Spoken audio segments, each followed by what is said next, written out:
Well folks, the refreshed Tesla Model Y has finally been announced, and my gosh, she is a cracker. But how does the current, now legacy Tesla Model Y actually stack up against the new Tesla Model Y? Can it hold its own against its new sibling? And in my last in-depth video about the refresh, I actually narrowed down all the improvements to Tesla ultimately deciding to premium up the Tesla Model Y in the name of refinement.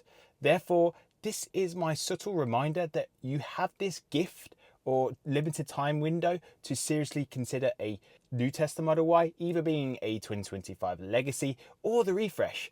And when compared to those like myself that brought the Model Y over the past few months, compared to us folks, you have a distinct advantage of knowing a chunk more about the refreshed Tesla Model Y, enabling you to make a well-informed decision between the two. So what should it be? A 2025 Tesla Model Y Legacy or the newly refreshed Tesla Model Y? This video will directly compare the two, and I'll conclude why, for some people, but not all, buying a current Tesla Model Y over the refreshed Model Y might not just be such a crazy idea. So if this video does sound like an interesting insight, please do hit the like button, subscribe if you haven't already. Right, let's get deep into it.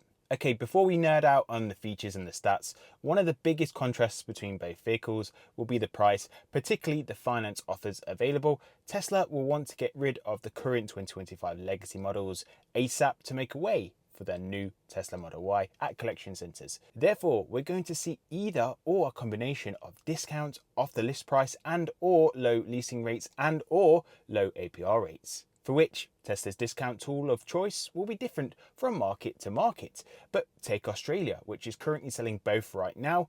On the webpage, we're instantly told that discount is available on inventory Model Ys. And by the way, if you do want to snap up a Tesla Model Y, do yourself a favor and use a Tesla referral link. Mine is in the video description if you want one. But here's what you really need to know.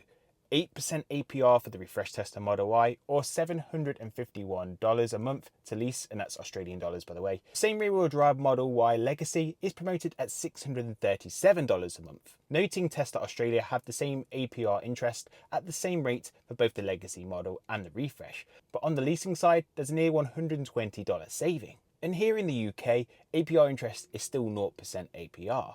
But in a nutshell, when 9 out of 10 car purchases here in the UK use car finance of some description, the finance rates really do matter. And that new refresh is likely to attract a high APR interest rate, as the car will be in low supply with high demand at the start of production.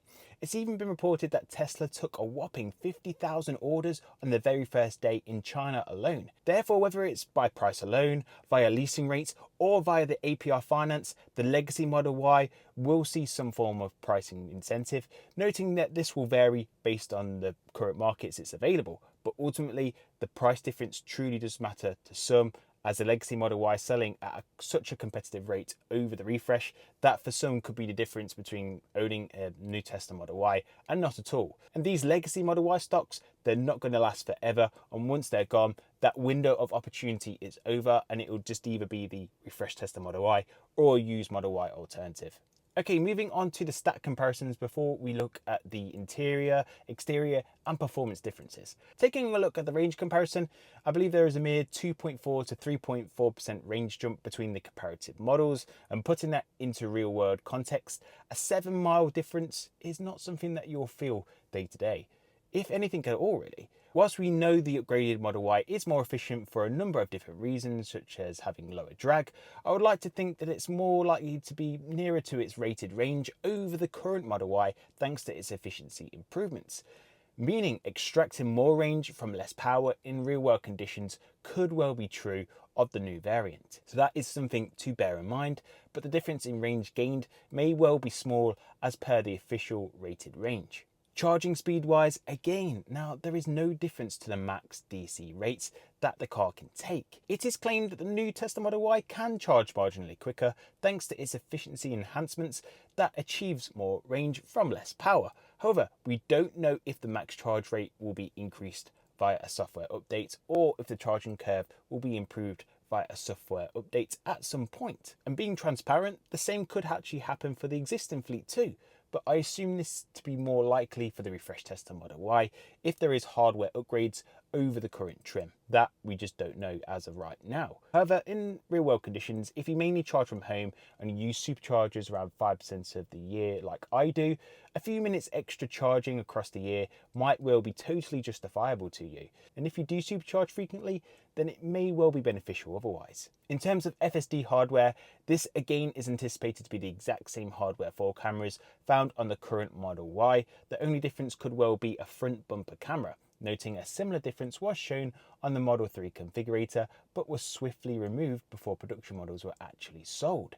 Therefore, we're anticipating that this will include the bumper camera this time round, for which may improve FSD capabilities in the future, but that is to be determined. But otherwise, the FSD computer and cameras are all the same at present. FSD developments have only just started to extract some of Hardware 4's capabilities, with it being several times more powerful than Hardware 3, which development is still moving along as we speak. So Hardware 4 support should last some time before they move exclusively onto Hardware 5. Swiftly moving on to the exterior of both vehicles, and I don't want to talk too much about the looks of both vehicles, as at the end of the day, looks are really subjective and we'll have to agree to disagree sometimes.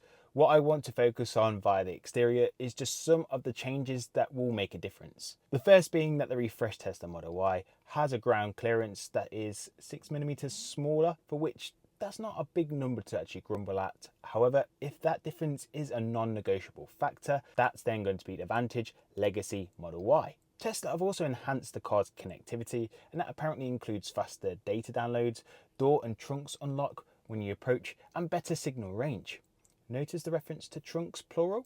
Therefore, whilst not truly confirmed, we're actually anticipating a powered frunk on this Model Y for the first time, as well as blind spot assistance in the passenger side windows, then the solar coating on the side windows and windscreen to reduce solar impact by up to 7 times over the current iteration, for which if you do live in a sunny location and like myself in not so sunny UK, this could well be an advantage in keeping the car cooler for longer without using too much AC power. The final major difference between both vehicles that I have to highlight is the suspension upgrade of the Model Y refresh. Now, this is expected to reduce impact noise by as high as 20% for a much smoother ride. Now, I currently have the Berlin Tesla Model Y of the current iteration, and is the current suspension setup bad? Absolutely not. It's really good actually, but it's rather harsh on the road imperfections. Therefore, this was probably the Achilles heel to some that needed to be addressed by Tesla, but it looks to have been improved upon as requested by owners. Moving on to the interior differences, for which there is a lot between the two. Therefore, I will highlight the main ones that could well be the biggest difference to you.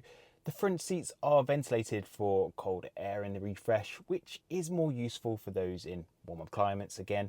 And we have the rear passenger screen. We have Tesla's Ventilation 2.0 system, more premium materials on the door and around the dashboard. Interior light bar, the main display is a mere 0.4 of an inch larger. Is that even noticeable? The refreshed Model Y has dropped the gear changer stalk only, with the indicator stalk still remaining. The refreshed Model 3 center console is introduced. The rear seats are also powered back and forth, and this can actually be done so via the buttons in the boot, and it can also be adjusted for comfort by the passenger. And the rear seat cushions have been extended by 1.5 centimeters, and the headrests are also 1.7 centimeters wider. Essentially, most of the changes are just going to be a step up or refinement over the current Model Y. Does it have the same onboard computer? Yes, we're expecting it to have the same onboard entertainment computer. The main display is relatively the same, and we still have the indicator stalk, and the rear-wheel drive models still have full premium sound for the legacy Model Y. Therefore, I'd consider the base Model Y as having a good solid interior option with excellent noise isolation in the new 2025 legacy variants. The upcoming model, it just seems to take everything just that step up higher. So to conclude, here's what I seriously think between both models and what I'd do if I was in the market today. The new refresh is 100% better. I never doubted it. Looks are certainly more different, but again, subjective depending on who you're talking to. But overall, it's certainly premiumed up, but that will come at a cost to your back pocket, which leads you to the definitive question. With the current Tesla Model Y, and particularly the 2025 variants that were produced being a solid base of the legacy variants, Does an increase in the interest rate or increased base price justify the increase to actually acquire the refreshed Model Y? To some, I actually anticipate that the current Tesla Model Y will actually still be a great choice of vehicle, as it's such a solid car on its own merits. Therefore, making any difference in the price or the monthly price just not really justified. That said, with everyone's circumstances being so different, it's actually hard to assign a perfect model with just a single video. The current Tesla Model Y really is great, and the fresh Tesla Model Y looks even better. And it mainly falls down to justification on the pricing for those refinements that Tesla has made. It's better in pretty much every way, and there is a small cost associated with that. It's simply the question you should be asking yourself. Do the differences ultimately matter to you? So there you have it. Was this video useful? Did I miss anything out? Let me know in the comment section below. Don't forget to use a Tesla referral link if you're ready to buy, and don't forget to actually check out the other links in the video description, for which these are some of my favorite Tesla accessories that I own from Jawa. Please do like the video, subscribe if you haven't already. You folks have been great, and I'll see you in the next one. Ciao.